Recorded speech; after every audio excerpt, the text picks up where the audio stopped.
ముగ్గురులో నలుగురిలో ఒకళ్ళకైనా ఏదో ఒకటి ఉంటుంది కదా సార్ లంగ్ రిలేటెడ్ ప్రాబ్లం. కారణం ఏంటి సార్? పొల్యూషన్ వల్ల ఒకటి, రెండోది అంటే మూర్ఛ రోగం వస్తే ఎలా అయితే తాళాలు పట్టుకుంటారో అలా ఈ ఇన్హేలర్ వాడడం అనేది ఒక టైంలో నిజంగా it was. But inhalers actually helps them. చేప మందుతో పనిచేస్తే ప్రతి సంవత్సరం అంతమంది చేప మందుకి ఎందుకు వస్తారండి? సార్ ఇప్పుడు fungal infection, viral infection, bacterial infection, fungal infections లంగ్స్లో అంత ఈజీగా రావు.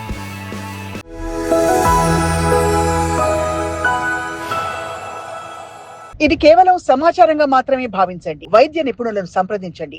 Hello and welcome to Sakshi life.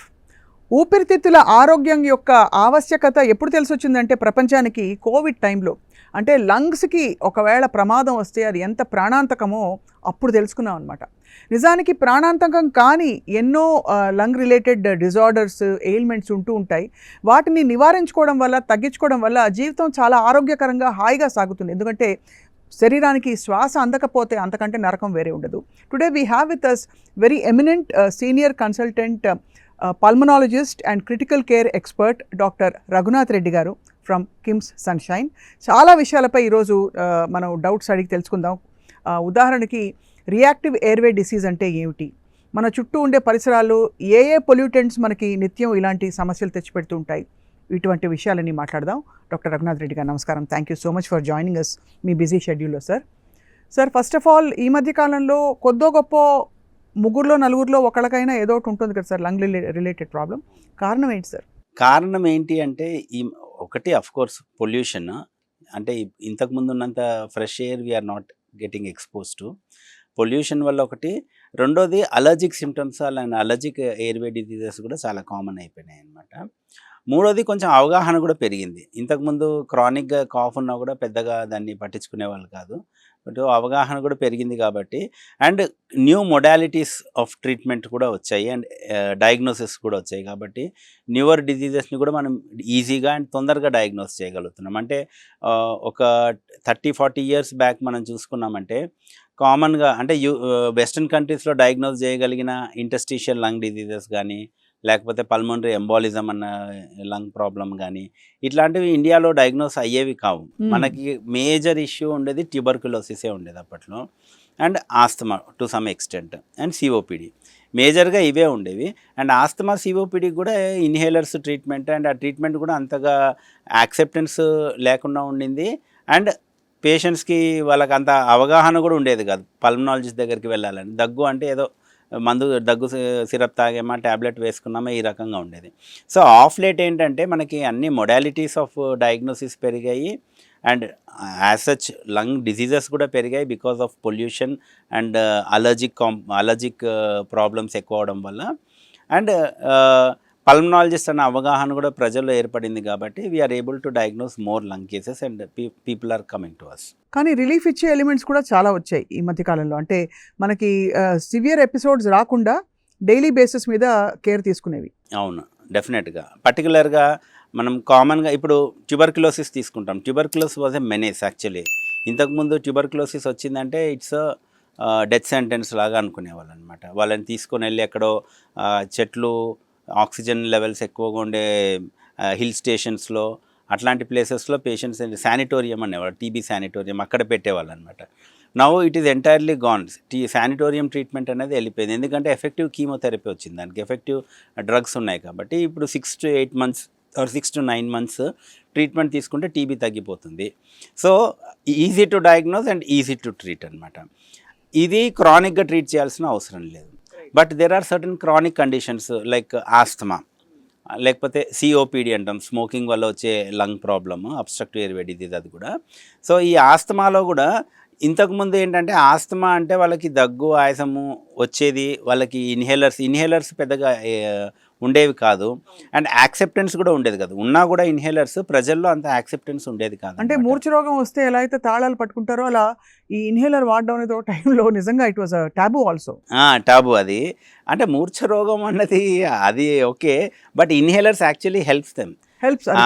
Taboo అంటే మనకి చేప మందు తాగడం కానీ, లేకపోతే ఆయుర్వేదిక్లో ఏవో ట్రీట్మెంట్స్ అంటారు, అవి అవేం పనిచేయవు. చేప మందుతో పనిచేస్తే ప్రతి సంవత్సరం అంతమంది చేప మందుకి ఎందుకు వస్తారండి? They would have got cured కదా. సో అంటే నేను దాన్ని తప్పు పట్టట్లేదు, but that's the thing, we have more evidence based effective treatments for asthma right now.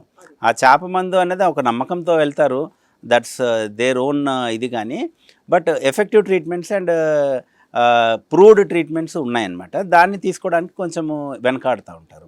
So క్రానిక్గా మనకి ఆస్తమా ఉన్న పేషెంట్స్లో ఏంటంటే చాలా మటుకు పేషెంట్స్కి నాకు దగ్గు ఆయాసము చలికాలంలోనే వస్తుంది, లేకపోతే వర్షాలు పడ్డప్పుడే వస్తుంది, ఎప్పుడైనా వర్షంలో తడిచినప్పుడే వస్తుంది, లేకపోతే నేను ఇల్లు క్లీన్ చేసినప్పుడే వస్తుంది, అప్పుడే వాడతాను అని అంటారనమాట. యాక్చువల్లీ ఆ టైంలో మీకు సిమ్టమ్స్ బయటకు వస్తాయి కానీ but your airways, inflamed airways will be there with you.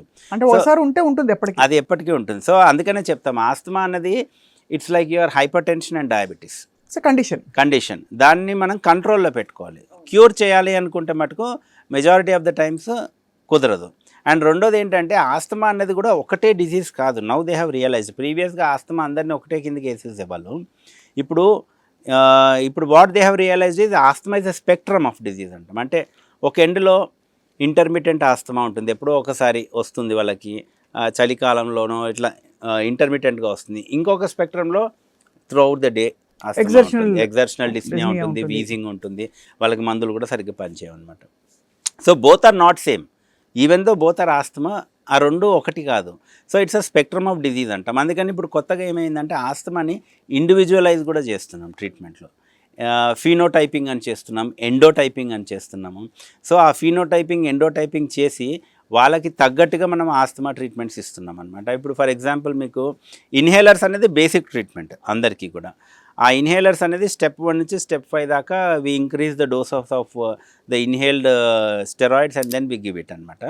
But అప్పుడు కూడా కంట్రోల్ కావట్లేదు అంటే then we categorise the patients అనమాట, ఇండివిజువలైజ్ చేస్తాం. వాళ్ళ ఐజీఈ లెవెల్స్, మీరు అంటే అలర్జీ ఉండే ఐజీఈ లెవెల్స్ ఎక్కువ ఉన్నాయనుకోండి, వాళ్ళకి ఆస్తమా కంట్రోల్ అవ్వకపోతే నౌ వీ హ్యావ్ బయలాజికల్స్, కొత్త ఏది ఒమాలిజుమాబ్ అనేసి అది ఇస్తామన్నమాట. లేదు ఐజీఈ లెవెల్స్ ఎక్కువగా లేదు, ఈస్నోఫిల్ కౌంట్ ఎక్కువగా ఉంది, ఈస్నోఫిల్ కౌంట్ మోర్ దెన్ 300 ఉందనుకోండి, అప్పుడు then we give anti IgE injections. These are also biologicals, okay, benralizumab అట్లాంటివి. సో ఇప్పుడు ఏంటంటే ఆస్తమా కూడా ఇండివిజువలైజ్ అవుతుంది ట్రీట్మెంట్. అందరికీ ఇన్హేలర్స్ అనే కాదు, ఇన్హేలర్స్ తర్వాత కూడా ట్రీట్మెంట్ ఉంది. ఇన్హేలర్స్ కూడా పనిచేయని పరిస్థితుల్లో మనకి అదర్ ట్రీట్మెంట్స్ అవైలబుల్ ఉన్నాయి. ఓన్లీ థింగ్ ఏంటంటే పేషెంట్స్కి అవగాహన ఉండాలి, ఈ పలానా స్పెషలిస్ట్ దగ్గరికి వెళ్ళాలి అండ్ ఇది ఫాలోఅప్లో ఉండాలి అనేసి. ఎందుకంటే ఆస్తమా అంటే నేను నా పేషెంట్స్కి వాళ్ళకి ఒక ఏమంటారు, ఒక ఫ్రేజ్ చెప్తూ ఉంటానంట, అంటే టు అండర్స్టాండ్, వాళ్ళ అండర్స్టాండింగ్. ఆస్తమా అన్నది బేతాళు లాంటిది, అది భుజం మీద వేసుకొని మీరు వెళ్తూనే ఉండాలి. ఏమాత్రం నిర్లక్ష్యం చేస్తే బేతాళుడు మళ్ళీ చెట్టు ఎక్కుతాడు. మళ్ళీ చెట్టు నుంచి దింపడం అనేది చాలా కష్టం. ఆ ప్రతిసారి పైకి ఎక్కితే మనం దింపుకుంటూ ఉన్నామంటే మీ లంగ్ కెపాసిటీ తగ్గిపోతాం. కరెక్ట్. రాను. So over a period of time ఏమైపోతుందంటే మీ లంగ్ కెపాసిటీ చాలా తగ్గిపోయినప్పుడు మీకు డైలీ సిమ్టమ్స్ ఉంటాయి and you will not be able to do your daily routines అనమాట. అందుకని ఆస్తమా ఉన్న వాళ్ళు ఏంటంటే జాగ్రత్తగా మందులు వాడుకొని, ఇన్హేలర్స్ పర్టికులర్గా వాడుకొని అండ్ ఫాలోఅప్లో ఉండాలి రెగ్యులర్గా. మీకు సిమ్టమ్స్ లేకపోయినా కానీ వేర్ యూ స్టాండ్ అన్నది మనము డాక్టర్ దగ్గరికి వెళ్తే, ఇప్పుడు ఫర్ ఎగ్జాంపుల్ బీపీ ఉందనుకోండి, మనకి బీపీ ట్యాబ్లెట్ వేసుకుంటాం, షుగర్ ఉందంటే షుగర్ది వేసుకుంటాం. కానీ నార్మల్గా ఉన్న మనం డాక్టర్ని విజిట్ చేస్తాం, విజిట్ చేసి చెక్ చేసుకుంటాం బీపీ ఎంత ఉంది ఏంటి అని. ఆ హెచ్చు తగ్గులు అనేది మనం బీపీ చెక్ చేస్తేనే తెలుస్తుంది. అదే రకంగా ఆస్తమాలో మళ్ళీ మీకు ఎలా ఉంది లోపల అన్నది సిమ్టమ్స్ లేకపోయినా ఎలా తెలుసుకోవాలి, దానికి కూడా ప్రత్యేకమైన టెస్టులు ఉన్నాయి. పల్మనరీ ఫంక్షన్ టెస్ట్ కానీ, ఇప్పుడు కొత్తగా ఫీనో అంటాం, fractional excretion of nitric oxide అని, అట్లాంటివి ఇప్పుడు కొత్త రకమైన టెస్టులు కూడా చాలా వచ్చాయన్నమాట. దాని ప్రకారంగా బేస్ చేసుకొని మీ ట్రీట్మెంట్స్లో ఏమైనా మార్పులు చేర్పులు చేయాలంటే చేసేస్తామన్నమాట. కాకపోతే ఆ అవగాహన అనేది పేషెంట్లకు ఉండాలి. సో చాలా మటుకు ఏంటంటే అసలు ఇన్హేలర్స్ అంటేనే భయపడతారు. ఫస్ట్ థింగ్ ఏదో అయిపోతుంది అనుకుంటారు, అది అడిక్ట్ అయిపోతామంటారు. ఇది ఇంకా అడిక్ట్ అయిపోతామా మనం, ఇన్హేలర్స్ ఒక్కసారి వాడామంటే జీవితాంతం వాడాల్సిందేనా? ఇన్హేలర్ అనేది జీవితాంతం వాడాలా లేదనేది మీ జబ్బు బట్టి ఉంటుంది, అవును, ఇన్హేలర్ బట్టి కాదు. అవును. మీరు ఆ ఇన్హేలర్ లేకపోతే if you are feeling uncomfortable you will be using it కదా, అంటే దాని అర్థం ఏంటి, మీ జబ్బుకు ఆ ఇన్హేలర్ ఖచ్చితంగా కావాలి అని. కానీ జనాలు ఏంటంటే అదర్ వే అండర్స్టాండ్ చేసుకుంటారు. నేను అది తీసుకున్నానంటే అది నాకు అలవాటు అయిపోయిందంటే రేపొద్దున నేను అది లేకపోతే నేను ఉండలేను, అందుకని అది అలవాటు చేసుకోకూడదు. నాకు ట్యాబ్లెట్సే రాయండి కానీ ఇన్హేలర్స్ వద్దు. ఇన్హేలర్స్ వాడినా కూడా 1 month 2 months వాడతారు, కొంచెం బెటర్ ఫీల్ అవ్వగానే ఆపేస్తారు. So I always keep saying అనమాట, asthma is not a very bad disease, patients are bad actually. అది దాన్ని వాళ్ళు కాంప్లికేట్ చేసుకుంటూ ఉంటారనమాట. సార్ ఇప్పుడు మెట్లు ఎక్కినప్పుడు లేదు కొంచెం ఫాస్ట్గా పరిగెట్టినప్పుడు ఆయాసం రావడం అది హార్ట్ ప్రాబ్లమా లంగ్ ప్రాబ్లమా ఎలా తెలుస్తుంది? Good question. అది మేము ఎవాల్యుయేట్ చేయాల్సిందే అనమాట. హార్ట్ ప్రాబ్లం వల్ల వస్తుంది, లంగ్ ప్రాబ్లం వల్ల, రెండింటి వల్ల వస్తుంది. ఈవెన్ యువర్ హిమోగ్లోబిన్ లో ఉన్నా కూడా, అనీమియా ఉన్నా కూడా వస్తుంది, అనీమియా ఉన్న వల్ల కూడా ఎగ్జర్షనల్ డిస్నియా వస్తుంది.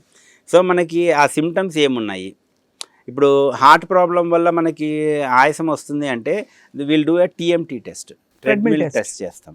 ట్రెడ్మిల్ టెస్ట్లో కూడా పరిగెత్తిస్తాం అనమాట. అప్పుడు మీకు ఆయాసము, చెస్ట్ పెయిన్ అట్లాంటివి ఏమన్నా వచ్చాయి అంటే మనకు ఆ టీఎంటీలో దాంట్లో అంటే 100% మనకు తెలియకపోవచ్చు, బట్ 60 to 70% కేసెస్లో ఇండికేటివ్గా తెలిసిపోతుంది.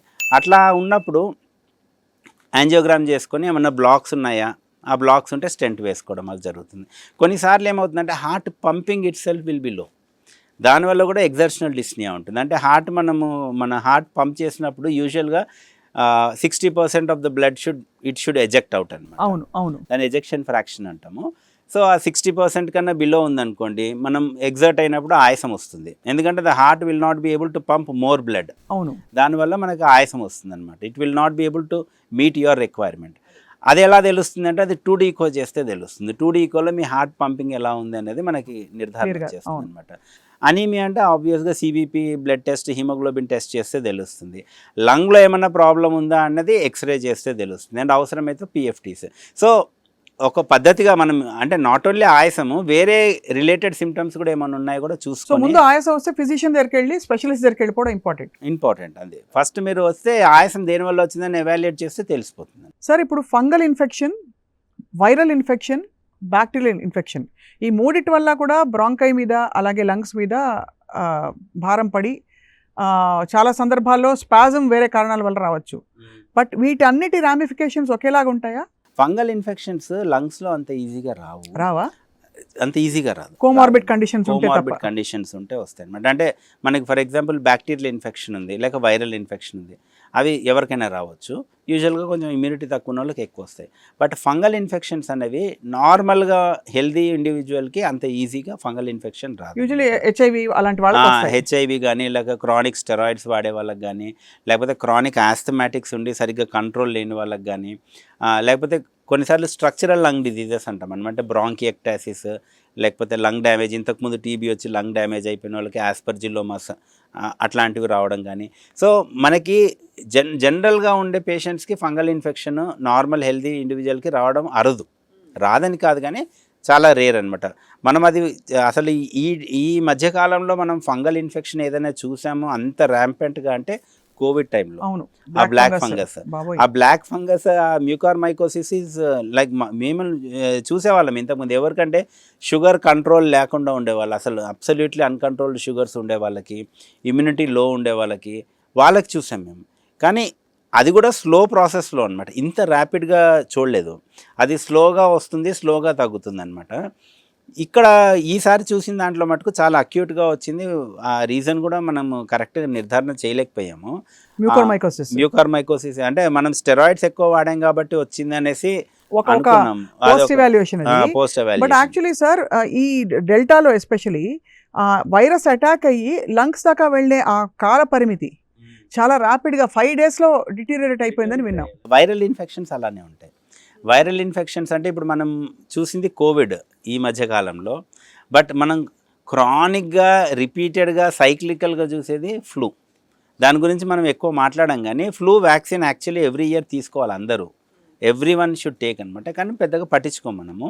అండ్ కోమార్బిడ్స్ ఉన్నవాళ్ళు, లైక్ డయాబెటీస్ ఉన్నవాళ్ళు, లేకపోతే elderly more than 60 or 65 years ఉన్నవాళ్ళు, lung problems, chronic lung issues ఉన్నవాళ్ళు లైక్ సిఓపిడి, ఆస్తమా, బ్రాంకియక్టైసిస్, వీళ్ళందరికైతే మేము వ్యాక్సినేట్ చేస్తాం every year, flu vaccination. So యూజువల్గా వైరల్ ఇన్ఫెక్షన్స్ ఏంటంటే అక్యూట్గానే వస్తాయి. అక్యూట్గా వచ్చి లైక్ వాళ్ళ incubation period 5 days to 10 days మధ్యనే ఉంటుంది ఎనీ వైరస్కి. ఆ ఇంక్యుబేషన్ పీరియడ్ అయిపోగానే నిమోనియా లాగా డెవలప్ అయ్యి దే గో ఇంటూ ARDS అంటాం అనమాట. అంటే it's not like pneumonia develop అయితే అందరూ ARDSలోకి వెళ్ళాలని రూల్ ఏం లేదు.